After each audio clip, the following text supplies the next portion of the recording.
बताता है कि सितंबर 1951 का महीना था।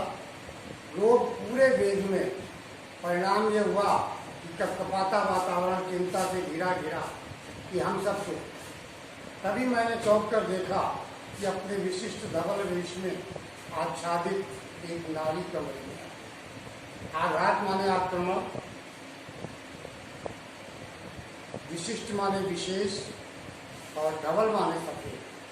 आच्छादित माने वैसे तो ढका हुआ होता है, लेकिन यहाँ पर आच्छादित का मतलब होगा आप सफेद वस्त्र धारण किए। तो लेखक कहता रोग बड़ी भयानकता पर था। कहाँ पर रही थी वो महिला? सभी लोग चिंतित थे कि इसका क्या होगा, किस प्रकार से इसका दर्द ठीक होगा, किस प्रकार से इनका रोग निवारण होगा। सभी लोग सुस्त थे, लेकिन लेखक कहता अचानक चौंक करके देखा, दरवाजे से एक महिला प्रवेश कर रही। वही जो परिचारिकाओं का, नर्सों का सफ़ेद विशिष्ट वेश होता है, उसी वेश में एक नारी कमरे के अंदर। लेखक कहता हम सब लोगों ने उसकी ओर देखा और उनकी 45 बसंत देखी। बसंत साल में एक बार आता है, सभी ऋतुएं एक बार आती हैं, तो 45 बसंत देखी का मतलब उनकी आयु लगभग 45 वर्ष की थी। वर्ण हिम श्वेत, तो वो गोरा रंग भी कई प्रकार का होता है। बर्फ जैसा भी होता है, पीलापन लिए होता है, लालिमा लिए होता है। अगर एक चाइनीज खड़ा कर दिया जाए, एक रेड इंडियन खड़ा हो, एक अंग्रेज खड़ा हो, होंगे तो सब गोरे, लेकिन सबके गोरेपन में स्पष्ट अंतर दिखाई पड़े। तो वही कहता है कि वो वर्ण हिम श्वेत, बर्फ की तरीके से सफेद था, गोरा। अरुणोदय की रेखाओं से अनुरंजित, जैसे बर्फ के ऊपर प्रातःकालीन सूर्य की किरणें पड़ रही हो, इस प्रकार से उनका रंग अनुरंजित माने शोभित हो। अरुणोदय माने सूर्योदय। कद लंबा था और सूता सदा। सूता सदा का मतलब आकर्षक था और बिल्कुल शारीरिक कोई प्रकार की विकृति नहीं थी। उनका जो शारीरिक सौष्ठव था वो प्रशंसनीय।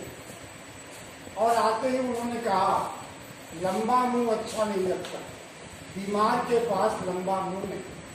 आते ही उन्होंने कहा, लेखक कहता है कई लोग भीड़ लगाए बैठे थे, तो अब उन्होंने किसी से ये तो नहीं कहा कि तुम भागो, किसी को कुछ डांटा फटकारा भी नहीं।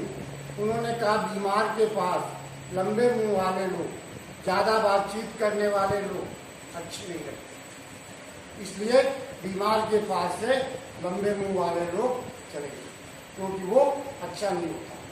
लेखक कहता है उन्होंने कहने को तो कहा, लेकिन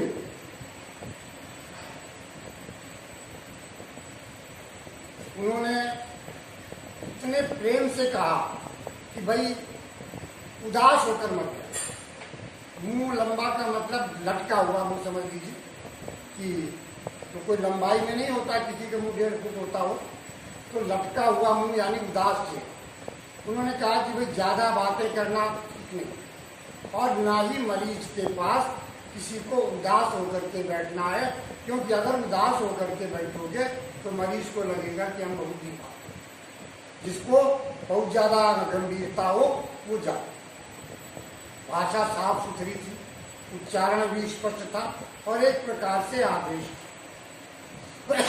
लेकिन वो किसी ऑफिसर का आदेश नहीं था, किसी अधिनायक का नहीं था, किसी डिक्टेटर का भी नहीं था।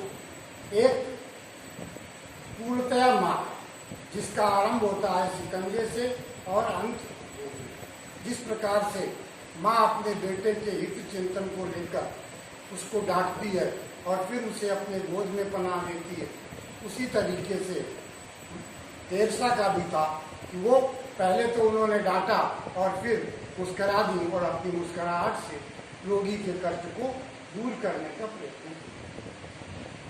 किया। लेखक कहता हाँ वो माही थी। रोम की अध्यक्षा मदर टेरेसा, मातृभूमि जिसकी फ्रांस और कर्मभूमि भारत, उभरती तरुणाई से उम्र के जलाव तक रोगियों की सेवा में लौली, यही काम, यही दाम, यही राग, यही चाव और बस यही। उन्होंने रोगी के दोनों म्लान कपोल अपने चांदनी चर्चित हाथों से थपथपाए तो उसके सूखे अधरों पर चांदनी की एक रेखा खिंची और मुझे लगा कि वातावरण का भार कुछ कर लगे। तभी एक खटाक और हमारा डॉक्टर कमरे से दिखा। मदर ने उसे देखते ही कहा, डॉक्टर तुम्हारा बीमार फंसा। तो लेखक कहता है कि वास्तव में वो माँ ही थी। उनका नाम था मदर टेरेसा और वो अपने बचपन से ही सेवा भाव में लगी थी। मातृभूमि यानी उनकी जन्मभूमि जो थी वो फ्रांस थी और कर्मभूमि भारत। फ्रांस से आकर के भारत में उन्होंने सेवा का कार्य शुरू किया। युवावस्था शुरू हो उसके पहले ही वो यहाँ आ गई थी और अब जब उनकी आयु लगभग 45 वर्ष की हो गई थी, अधेड़ हो गई थी, तब तक वो यही काम कर रही थी। कोई दूसरा भाव नहीं, केवल एक ही भाव, सेवा का। यही दाम, वही रहना, उसी सेवा के काम में लौलीन माने ध्यान लगाना, वही काम करना, वही उनकी रुचि भी थी और बस यही। रोगियों की सेवा के अतिरिक्त उनके मन में कोई दूसरा विचार था ही। उन्होंने म्लान माने को मिलाए हुए, उदास मुरझाए हुए कपोल माने गाल, रोगी के दोनों गालों को अपने चांदनी जैसे श्वेत हाथों से थपथपाया और रोगी के चेहरे पर एक मुस्कुराहट की रेखा आ गई।